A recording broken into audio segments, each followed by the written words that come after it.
Hey everyone, Luke here, and after a little break from doing the reviews, finally back talking about the first chapter in what I assume is going to be the next serious arc, given the title of this chapter, and also the arc that properly ends part two, again given the title of this chapter, which I am glad. I am honestly glad. Like I've been saying for quite some time. Okay, yeah, we really need to start moving along to the end of part two, because it has been like nearly 100 chapters since we started part two, which I'm glad as well that we got like the same level of time as part one, part two got that treatment as well. Considering the fact that part two wasn't as like story driven as part one. Now there was story in it, but for the most part it was simply like, okay, Nico's turned into a child, and now we've got to raise her back up. That was generally like the underlying theme of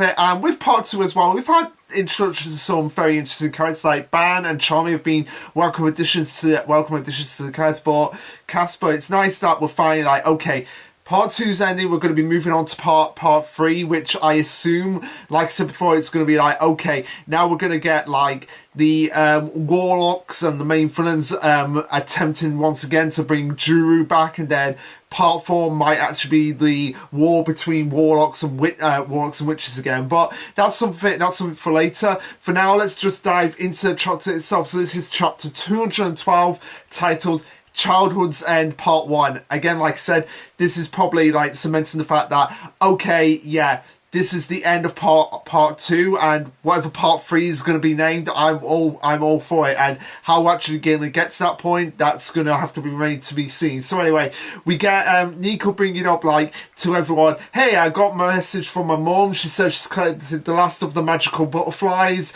and it's almost and they're all saying like, wow, it's almost time. Like you're actually going to be back to normal. How many were there in total? And there were 31 that Nico's mother has actually collected it, and Mori says, "Oh, that's definitely enough to get you back to your original age, because they had 47, and then 34 from this random person now and now 31, so 132. And when they checked it against the list of spells, there's still actually one missing." And Mori suggests like, but we never expected to get every single one back, even with one or two missing. You'll still get back to your original age. So like, it won't be 100% the same, so but it'll be 98% of the same. So she'll be finding back to her old self, and this is where she spills the beans to everyone like, hey, I'm gonna take some time off. I'm gonna be going off to do some training,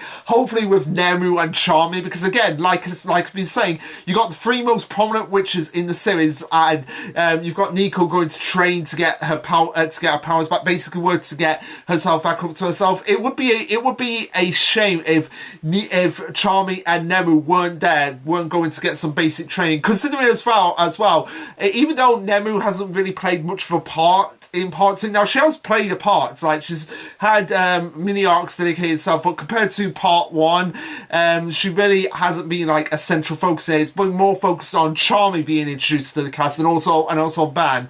But it'd be nice to like bring those aspects of part one and part two together to the end of part two. So Nico explains like they want to take time to get her magic fully under control and relearn the spells properly. As Miri says, like, you haven't been gone a whole day, let alone a whole month by yourself, which is true. Like they've all been confined to this house, all living under one roof together. And the fact that Nico is now going to be like, hey, I'm going to be separated from you guys for a month now. It's going to be the first time since we've all moved in together. So it's going to be quite a surreal experience for them all. So as they all start to get a little bit emotional about this, Moise has to cut the ice and be like, hey, come on guys, like, we all knew this was going to happen eventually, that we're all going to have to be separated. And it's not like we're going to be separated for a year. Like, it's not like we're going to get like a 1 year or 2 year time skip. Linko's only be going to go for a month. So why are you getting emotional, acting like it's a big deal? Now, I get what Mori is saying here, but at the same time, Mori, have you ever been away? Like, you got to know people, and then well, actually, yeah, you got to know Nico, and then she went away. You're the one should know, like, how emotional that can be at some time. What am I kidding? It's more. Him and emotions go together, as well as, like, I don't know, oil and water half the time. But yeah. So Murray is just being like, he's basically like being a father figure, still being the father figure, even though we know that as soon as Nico, like, it's going to be incredibly awkward. I've said this before, I'll say it again. It's going to be incredibly awkward. So Murray's saying, like, oh, make sure you pack ahead of time. And Kay goes like, oh, trust him to stay calm and collected, heart of steel. And yeah, this is where he's like, oh yeah, I better go and pack too. Before, and so like, you're thinking of also going, well, yeah, I mean, why wouldn't they go? Like, they're saying, like, they're going to be gone for a month, like, they're going to be separated for a month, but really, why wouldn't they all go? Like, they could do with training as well. It'd be nice to, like, actually see them all interact with Nico's original environment. But, yeah, Murray says, like, well, yeah, duh. You really think we were gonna leave Nico unguarded for that long? Like, we're all meant to be her familiars here. We should all be contributing this way. So I'm gonna take some time off school. And I assume like this is what's gonna happen. Like they're all gonna go together. Because it would. Again, it would be weird if like half the main cast don't do anything in this new series arc. But Keiko says he's the least common collected out of all of us. Before Nico says like, oh Murray, wait, Mum's message says Murray, Nico's mother has anticipated right away, like, oh yeah, Murray, as soon as he hears about this and as soon as he hears like, oh, this means separating us from Nico, like, no, she's gonna be unguarded from you guys. He'll be like, yeah, I'm not gonna allow that to happen. So I am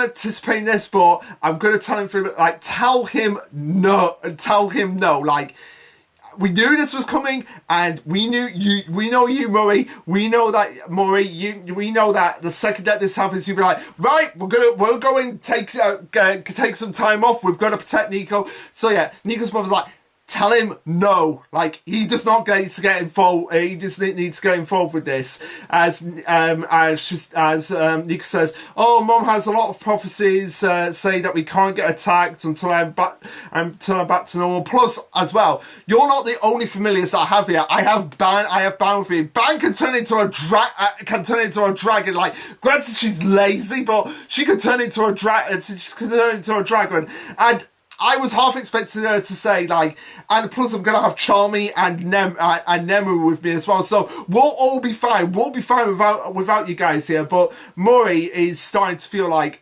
oh, really? You have this under control? Like, even though he's very stoic and emotional, you can tell, like, right away, like, okay, yeah, this is actually affecting me in a way. But he's trying his hard to be like, yeah, I've always been like Nico's protector, but if this is the case, even though I don't agree with it, I've got to respect them. So I'm going to try my best not to hide my disappointment here. So he says, I'll send you all your textbooks and study materials along there too. And this is where Nico's like, wait, textbooks? Like, I didn't mention anything about school or anything, so why are you even bringing that up before Murray brings up the obvious question, the obvious issue here is that, yeah, she's been a kid for so long that once she grows back up, she's got a lot of catching up of high school work to do. So that's what he's getting at here. So she's going to be coming back to December of the second year of high school. So yeah, she's missed probably like about I'd say 2 semesters of high school, the end of the first semester of the end of year 1 at high school and the start of year 2 at high school. Like, so she missed those 2 semesters. So she's like, okay, you got a lot of catching up to do, Nico. You gotta write this out, these subtractions, and it's probably gonna go way over her head here. So yeah.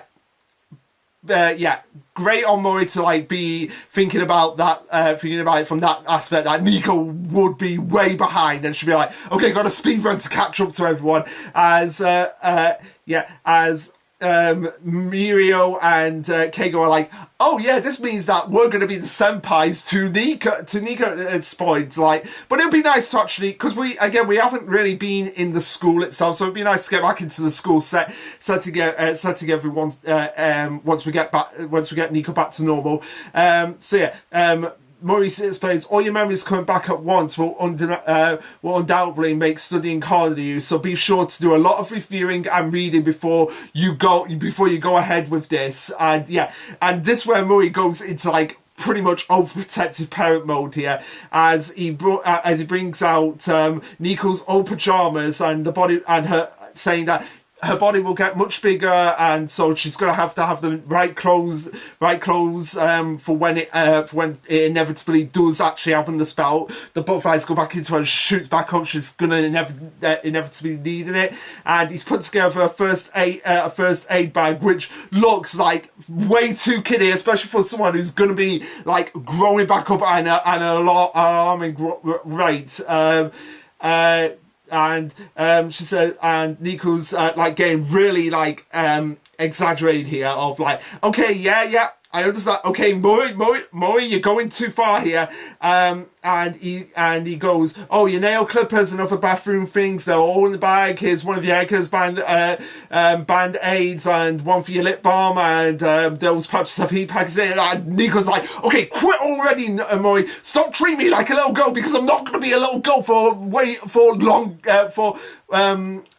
much longer. Why do you always have to be like this? I'm not a child anymore, which, yeah, makes sense. Like, Murray, you need to get out of this. But again, it's going to be so awkward. It's going to be so weird when that actually happens. So now they both start getting into an argument with each other, like, hey, you're not a child anymore. Hey, I'm not a child anymore. Yes, you are. I'm the one who's been raising you all this time, but I'm different from where I was before. And Murray at this point just like goes off on one, like, excuse me? This is the tone you're going to have with me after being raised with you? And this is the first time when I've, in a long time that we've seen him like get this properly angry at someone or at someone for what they've actually been saying. As he's just like, fine, go off, see if I care for the moon. See if I care for the moon. I don't care what's going on. Just get out of my sight here. As they comment like, oh, this is obviously a dad and daughter having an argument before the wedding, and the dad being like so protective, like, oh, is my little girl gonna be alright and everything, and like, I'm not a little kid anymore. He's like, fine, I don't give a crap. 100%, no, not anymore.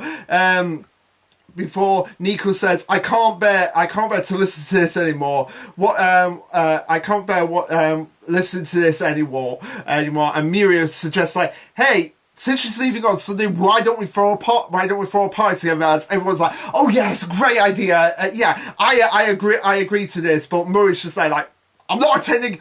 Not getting involved here. You guys just do whatever you want. And this is where Khan brings up like the obvious, like, this is very much out of a soap opera, which, yeah, he's not wrong that all of this is straight up out of a soap opera. We cut to later on in the day where Nico and Khan are hanging out together as Khan says, oh, you're going to tell Morihito? And Nico's just like, I don't know. Murray's totally in parental guard anymore. I don't think my feelings are going to change. It's like Nico's obviously trying to tell him, like, look, don't treat me as a child anymore. I'm going to be going back to my regular self, which means my feelings for you are going to be coming out in droves. And I feel like Murray is kind of like holding back here because he's like, yeah, I raised you. I thought of you as my daughter, and to go from that to going back to what we had, yeah, that's not gonna fly. That's not gonna fly. He's thinking like logistically, like how weird this is actually. That's actually gonna be. As Khan says, you never know. Right now, he's dedicated to making sure you grow up to be a good and capable adult. He feels responsible for you ending up in this situation in the first place, which is true. Like, because of the fact that Murray got shot, Nico sacrificed everything she had to bring Murray back to life at the cost of everything she had, which regressed her. But Nico says like, no, it wasn't his, like, and again, she's right. She's right in a way. She's right in a way because it really wasn't Murray's fault. Murray got shot purely by someone else. But the fact that Nico made the conscious choice and he feels guilty for that because he feels like he put her in this situation. That's the kind of conflicted angle that they're going with here. Before they continue on and say, but that day he left on his own so that you could confess your feelings to him, and then that's how they got us. Is it any surprise that he's even more convinced now that romantic feelings only get in the way of keeping you safe? Like, no, they're not wrong. They're not wrong there. That's just kind of guy Murray is. Before Nico says that maybe I shouldn't tell him how I feel, and Colin's like, yeah, I don't really know if there's really a question. If it's really a question I can answer. The one thing I can say though is that whenever he goes all stubborn like this, there's only one person who can get him to loosen up. Deep down in his heart, he'll fall for you all over again. I can say that for sure. And at this point, Nico's like, okay, that's the best I can hope for in this situation before we cut over to Saturday where the party truly starts to get underway. So we see every member of the Morihito household, including Momo there, are a little bit disappointed that Charmy and Nemu are not here, considering, like, again, they're essentially main character.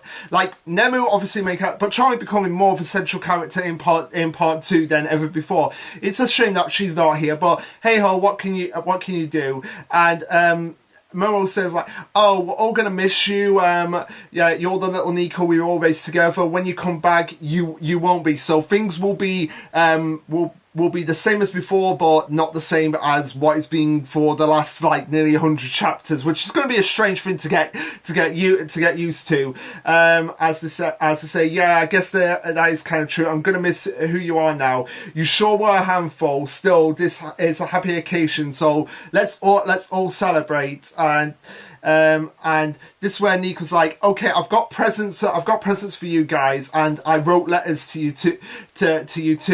Before she brings out these good luck charms as they compare her to the manager of a baseball club or something. But it's nice that she actually wrote letters, how she truly feels about each and every one of the members of the household.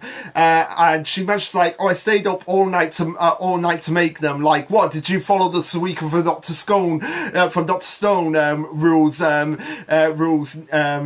Nico, that if you're a main character, you gotta stay up all night, even if you are the little girl of the main cast. Still gotta do it. Like Suika did it with the rocks in Dr. Stone, and now you're doing it with these charms and letters. Muriel comments, like, I know I made fun of these before, but I'm not gonna lie, these are lovely. It was a nice gesture, and even Keigo agrees. Even Keigo agrees on it. But as she tries to give it to Murray, Murray is again being like stubborn, not even looking up from the newspaper, like just being like. And I feel like when we get into the next chapter, like all his feelings are just gonna like pour out, like he's gonna be like a blubbering mess, or.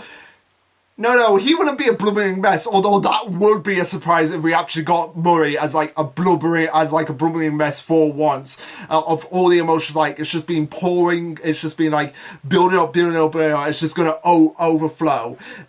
So yeah, this is where Nico starts to read out the letters, and she starts to get really emotional. She thanks everyone for raising her, and Colin's there like, no, stop too soon. What the heck? What the heck? This isn't what this was all meant to be. This is meant to be a celebration. We're not meant to get this really emotional. But Nico continues to carry on and says, when I turned into a baby, I lost all my memories, but I do remember not being scared at all. I know that all of you were there for me, doing everything you could to protect me. As she goes through them individually, with Khan, she mentions that thank you for always doing the same things for me and always listening to me and always being there to me. So she feel again, it does feel like a real legitimate family here, and one of them is like moving on and like growing up and like changing from the one that they used to. So like she thinks of each of them as like either a big brother, a little brother. I would say that with Khan, she feels like more like the twin brother. Keigo is more like the the older brother and Muriel's like the younger brother. I would say that is very accurate to say like how she feels about Khan, Keigo, and Muriel. Like Muriel's the younger one, Khan's the twin to her, Keigo's the older one.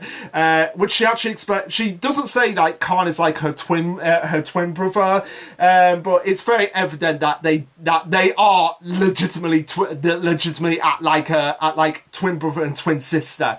So yeah, she views Khan as views Keigo as like an older brother figure, taught her a ton of things, and even made a game for her. Muriel was supposed to be the baby of the house, but she's stolen that spot for a while. But now that she's big enough that they can watch and laugh at the same things, they enjoy things together. You're like a best friend who's closer to me than anyone. But I would say that she views Muriel more like a little brother to her, which makes sense considering he was meant to be the baby of the house. With Momo, even though she's not been around as much, she's still been there as like an emotional rock, as like the mother that she never really had.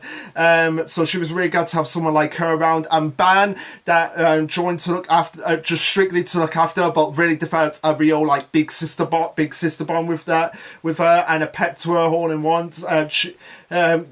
She is and always will be precious to her as a partner. So I really do like that, like what Nico views Ban really like. Even though Ban is like a lazy good for nothing at times, like Nico's like, look, she's still my partner and the big sister that I can always rely on here. As every one of them is just covered like, oh my god, what is this like? Is this like a torture scene that we're going on with here? But of course Murray, and you can see the sweat drop here. You can see the sweat drop on the last page. That Murray is like, oh my god, like this is gonna get too much for me to bear, as she starts to say to Murray like, dear Murray, and that's where the chapter ends. Like, we don't know what the letter to Murray is going to be from Nico, but I can imagine it's going to be like, thanks for being the father figure for me, because we don't know anything. I don't think we know anything about Nico's biological father. So Murray, for all of part 2, has been like the father figure that she never really had. Like, yeah, is there been any mention of Nico's actual biological father, or is her biological father actually one of the warlocks? That would be an interesting twist. Like, he actually became a warlock. That would be an interesting twist angle to go on. Like the main female character, like Nico, no Nico, or no, I am your father, kind of like Star Warsy-esque. So that would be interesting to see if that's the angle they're going to take here. But yeah, really good chapter, really good start to this next serious arc. Nice to get Nico's true thoughts on what she feels about every single one of the members of the Morihita household. Now, like I said, what I feel like is going to be in the letter that Nico said to Murray, like, I'm sorry for all the arguments, sorry for being bratty to you, you've been the best father figure ever hoped for, and that is when Murray's going to be like, don't say what I think you're gonna say, and that's gonna be like the moment where she's like, when I get back to be myself, I'm gonna tell you how my older self truly feels about you, 100%, no BS. And yeah, I feel like that is something he's gonna be like, no, don't feel like that, but he's gonna be like, I've got something to say to you, and he's going to say his true feelings about how he feels about all this situation. But that's something we're going to have to wait and see. But anyway, guys, what did you think of this chapter? Let me know. Like, subscribe, comment, all that jazz. And this will be Lasherluke signing off. Later, guys.